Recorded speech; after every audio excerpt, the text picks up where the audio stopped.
नमस्कार दोस्तों, स्वागत है आपका आज फिर से ज्ञान से भरी एक और धार्मिक कथा में। आज की इस धार्मिक कथा में हम जानेंगे कि माता पिता को दुख कष्ट देने वाली औलाद के साथ क्या होता है।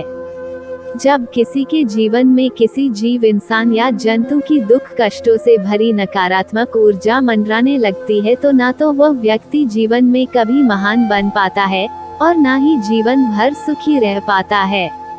मरने के बाद तो उसका और भी ज्यादा बुरा सफर शुरू हो जाता है। चलिए आज इस धार्मिक कथा के माध्यम से एक सच्ची घटना पर आधारित घटना को समझकर जीवन में सीख लेते हैं। अपने माता पिता की सेवा न करने वाला, अपने माता पिता को परेशान करने वाला, उन्हें दुखी करने वाला कभी महान नहीं बन सकता है। ऐसा व्यक्ति आध्यात्मिक मार्ग में तो कभी भी तरक्की नहीं कर सकता।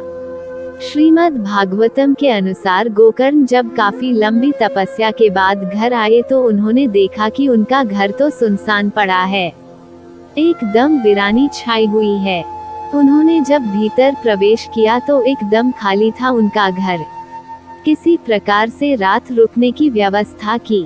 रात को बहुत डरावनी आवाजें उन्हें आने लगी, जैसे अचानक कोई जंगली सुअर उनके कमरे के अंदर भागा आ रहा हो। फिर उल्लू व बिल्ली के रोने की आवाजें आने लगी। गोकर्ण समझ गए कि यह क्या है। वे कड़कती आवाज में बोले, कौन हो तुम, क्या बात है। गोकर्ण की कड़कड़ती आवाज सुनकर अचानक रोने की आवाज आने लगी। कोई दिखाई नहीं दे रहा था, बस आवाजें ही आ रही थी। तभी वो रोती हुई मनुष्य की आवाज बोली, भाई मैं धुंधकारी हूँ, मैं आपका भाई धुंधकारी। मैं बहुत कष्ट में हूँ, मैं बहुत परेशान हूँ। मुझे भूख लगती है, मैं कुछ खा नहीं सकता हूँ।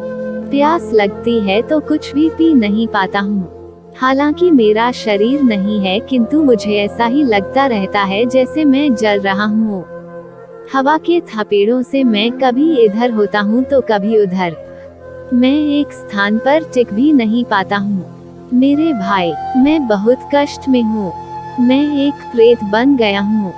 गोकर्ण जी कहते हैं, धुंधकारी, तुम प्रेत कैसे हो सकते हो? तुम्हारा तो गया तीर्थ में पिंड दान किया है मैंने। धुंधकारी, मैंने पिताजी को इतना परेशान किया कि वे सह नहीं पाए और मेरी वजह से जंगलों में चले गए। उनके जाने के बाद मैं शराब के लिए, मीट इत्यादि खाने के लिए माँ से पैसे लेता था। माँ जब मना करती थी तो मैं माँ को मारता था। माँ मेरे अत्याचारों से, मेरे खराब व्यवहार से इतना दुखी हुई कि उसने कुएं में छलांग लगाकर आत्महत्या कर ली। भैया, जिसने अपने माता पिता को इतना कष्ट दिया हो, उसका पिंड दान से कल्याण कैसे हो सकता है? भाई, आप कुछ और उपाय सोचें। धुंधकारी का कैसे भला हो सकता है? उसके लिए गोकर्ण जी ने सूर्य देव से सलाह की।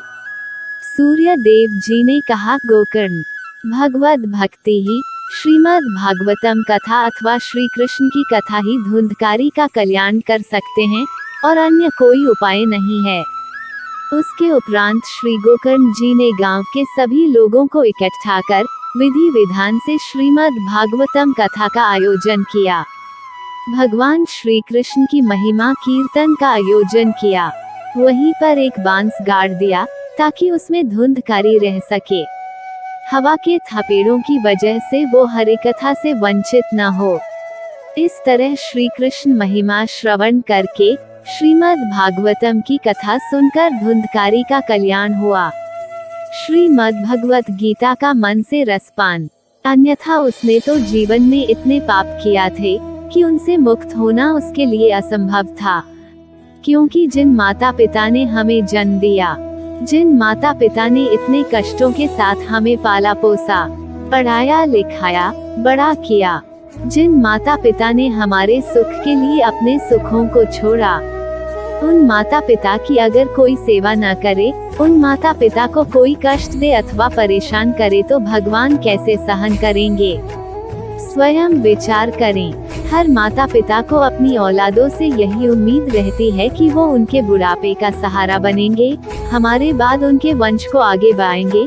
पूर्वजों की धरोहर, हमारे दिए हुए संस्कारों और परंपराओं को पीढ़ी दर पीढ़ी समेट कर रखेंगे। लेकिन बहुत से बच्चे गलत संगत में पड़कर अपने संस्कारों, मर्यादित क्रियाकलापों को ताव पर रखकर ऐसे कर्म कांड करने लगते हैं जिससे माता पिता बहुत दुखी होते हैं। सेवा करना तो दूर बात भी नहीं सुनते और बदजुबानी भी करते हैं। तो सोच लो ऐसे लोगों के साथ क्या होता है। आपके पास अब भी वक्त है अपनी गलतियों का पश्चाताप करने के लिए। अपनी गलतियों को सुधारो। माता पिता की सेवा में खुद को पूर्ण समर्पित कर दो। रोज भगवत गीता का पाठ करो, सत्संग सुनो। इससे आपके अंदर की अच्छी प्रवृत्तियां सक्रिय होंगी। आपके अंदर की बुराइयों का नाश होना शुरू होगा। मन सकारात्मक विचारों और अध्यात्म ज्ञान से भरने लगेगा। रोज सुबह शाम ईश्वर का चिंतन करो, आपका कल्याण होगा। जय श्री कृष्णा, जय श्री कृष्णा, जय श्री राधे राधे। उम्मीद करती हूँ ये धार्मिक कथा आपको बहुत अच्छी लगी होगी। इस धार्मिक कथा को लोगों में शेयर करके आप भी थोड़ा पुण्य कमाएं।